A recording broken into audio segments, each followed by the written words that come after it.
আমরা আর যুদ্ধের সম্ভাবনা নিয়ে কথা বলছি না, আমরা দাঁড়িয়ে আছি যুদ্ধের ঠিক 0 আওয়ারে। আমেরিকা ইরানকে এমনভাবে ঘিরে ফেলেছে যেটা এর আগে ইতিহাসে কখনো দেখা যায়নি। ট্রাম্প বলছেন আমি আসছি, আর ইরান বলছে আমরাও প্রস্তুত। সুতরাং আগামী কয়েকটা রাত পৃথিবীর ইতিহাসের ম্যাপ বদলে দিতে পারে। একটা সময় আমরা ভাবছিলাম হয়তো একটু একটু করে উত্তেজনা কমবে, কিন্তু না, ঠিক উল্টোটা হয়েছে। আমেরিকা তাদের আব্রাহাম লিঙ্কন এয়ারক্রাফট ক্যারিয়ার সোজা ইন্ডিয়ান ওশানে ঢুকিয়ে দিয়েছে। শুধু তাই নয়, F-15 strike eagle squadron, KC-135 refuelling tanker সব রেডি। মানে বিষয়টা শুধু আর ধমকের মধ্যে সীমাবদ্ধ নেই। আমেরিকা, ব্রিটেন এবং তাদের ন্যাটো অ্যালাইরা মিলে ইরানকে বলতে পারেন একটা ডেথ সার্কেলে ফেলার আয়োজন প্রায় সম্পন্ন করে ফেলেছে। তাই আসুন আর দেরি না করে সরাসরি মূল বিশ্লেষণে যাই, কারণ সময় খুবই কম। প্রথমেই যে শব্দটা নিয়ে কথা বলতে চাই সেটা হলো আর্মাডা। ডোনাল্ড ট্রাম্প এই মুহূর্তে একটা স্টেটমেন্ট দিয়েছেন যেখানে তিনি এই শব্দটা ব্যবহার করেছেন। এখানে সাধারণ দর্শকদের জন্য বলি, আর্মাডা মানে কিন্তু 2-4টে জাহাজ নয়, এটা হলো একটা বিশাল নেভাল ফ্লিট, যাকে বলা হয় সাগরের বুকে ভাসমান এক একটা শহর, কিন্তু মৃত্যুর শহর। আমেরিকা এই মুহূর্তে যা করছে সেটাকে মিলিটারির ভাষায় বলে মাল্টি ডোমেন ডিপ্লয়মেন্ট। বিষয়টা সহজ করে বুঝুন। আমেরিকা শুধু জলপথে ঘিরে ধরেনি, Gulf of Oman, Red Sea এবং আরেবিয়ান সি, এই 3 দিক থেকে ইউএস নেভি এমনভাবে পজিশন নিয়ে নিয়েছে যেটা সত্যিই খুবই ভয়ের বিষয়। ট্রাম্প এই মুহূর্তে যে বার্তাটা দিয়েছে সেটা খুব ইন্টারেস্টিং। তিনি ইরানের সাধারণ মানুষকে বলছেন আমি আসছি তোমাদের সাহায্য করতে, তোমরা তৈরি থাকো। কিন্তু এর মানে কি? এর মানে খুব পরিষ্কার। আমেরিকা শুধু বাইরে থেকে বোমা ফেলার প্ল্যান করছে না, তারা ইরানের ভেতরে একটা গৃহযুদ্ধ উস্কে দেওয়ারও চেষ্টা করছে। ট্রাম্প যখন বলেন মিলিটারি অ্যাসেট নিয়ে আসছি, তখন তিনি আসলে বোঝাচ্ছেন যে এই যুদ্ধটা শুধু আকাশপথে হবে না, প্রয়োজনে মাটিতেও নামতে পারে। মনে আছে 12 দিনের সেই যুদ্ধের কথা? বিশেষজ্ঞরা বলছেন এবারের প্রস্তুতি তার থেকেও কয়েক গুণ বেশি ধ্বংসাত্মক। আমেরিকা তাদের ডেস্ট্রয়ার জাহাজগুলো এমন রেঞ্জে সেট করে ফেলেছে যা দিয়ে ইরানের যে কোনো বাংকারে হিট করা সম্ভব। আচ্ছা, এবার আসি মুদ্রার উল্টো পিঠে। খুব মনোযোগ দিয়ে শুনবেন। দেখুন, আমরা অনেকেই জানি না কিছুদিন আগেও ইরানের মিলিটারির ভেতরে এমন কিছু জেনারেল ছিলেন যারা আমেরিকা বা ইসরায়েলের সাথে সরাসরি বড় কোনো যুদ্ধ চাইতেন না। তারা সুপ্রিম লিডারকে বারবার বোঝাতেন যে আমাদের ইকোনমি দুর্বল, আমরা এখন যুদ্ধের ধকল নিতে পারবো না।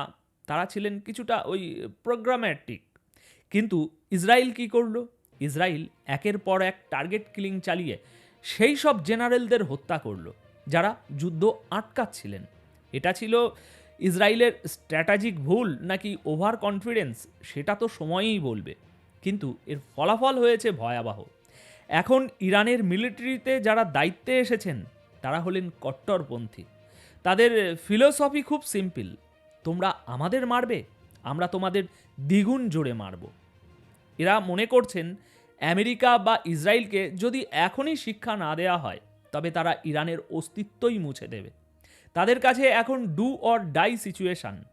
এই নতুন নেতৃত্ব পরিষ্কার বলে দিয়েছে, যদি আমেরিকা ইরানের এনার্জি সেক্টর বা তেলের খনিতে হাত দেয় তবে তারা স্রেফ বসে বসে কাঁদবে না, তারা পাল্টা হাজার হাজার মিসাইল ছুড়বে। কাদের উপর? শুধু ইসরায়েল নয়, ওই অঞ্চলের যেখানে যেখানে আমেরিকার ঘাঁটি আছে সবখানে। সিরিয়াসলি ভাবুন তো, একটা দেশের আর্মি যখন মনে করে আমরা মরব কিন্তু তোমাদেরও বাঁচতে দেবে না, তখন সেই যুদ্ধটা কতটা ভয়ঙ্কর হতে পারে। ইরানের এই সাইকোলজিক্যাল শিফটটাই এখন আমেরিকার জন্য সবচেয়ে বড় মাথা ব্যথার কারণ হয়ে দাঁড়াবে। এদিকে ইরান একটা সতর্কবার্তা দিয়েছে আরব দেশগুলোকে, কাতার, জর্ডান, সৌদি আরব, কুয়েত, সবাইকেই। ইরান বলেছে শোনো, নতুন করে আবার বলা হয়েছে, শোনো, আমরা জানি তোমাদের মাটিতে আমেরিকার ঘাঁটি আছে।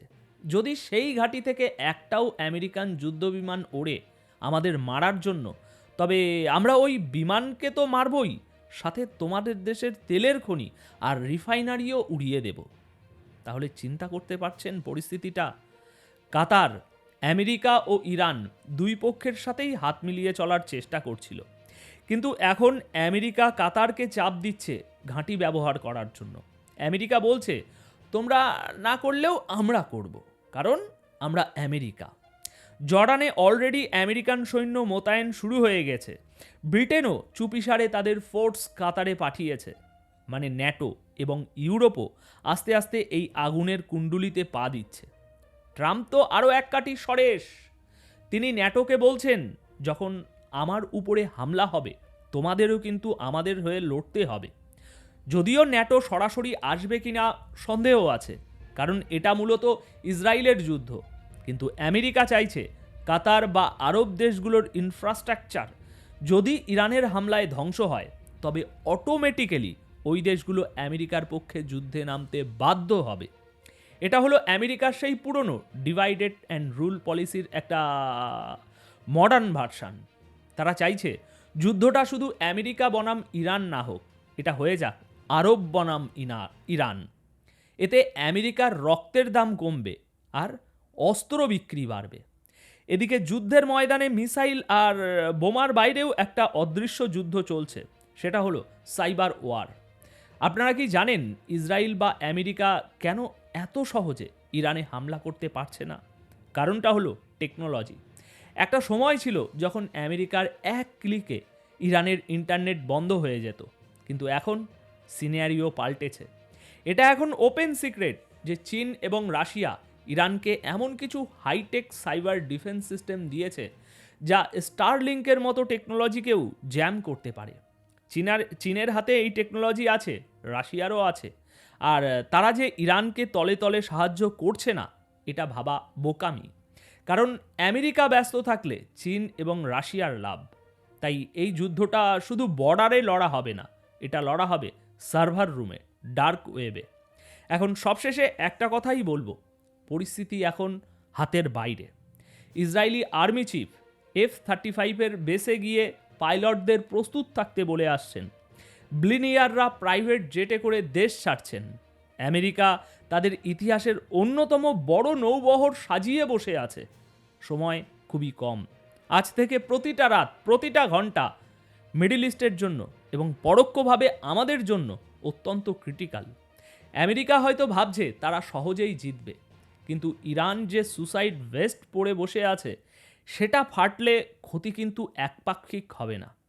আমেরিকা ইরানের নিউক্লিয়ার এবং অয়েল সাইটগুলোতে একযোগে আঘাত করার চেষ্টা করবে, আর ঠিক সেই মুহূর্তে ইরান হরমুজ প্রণালী বন্ধ করে দেবে।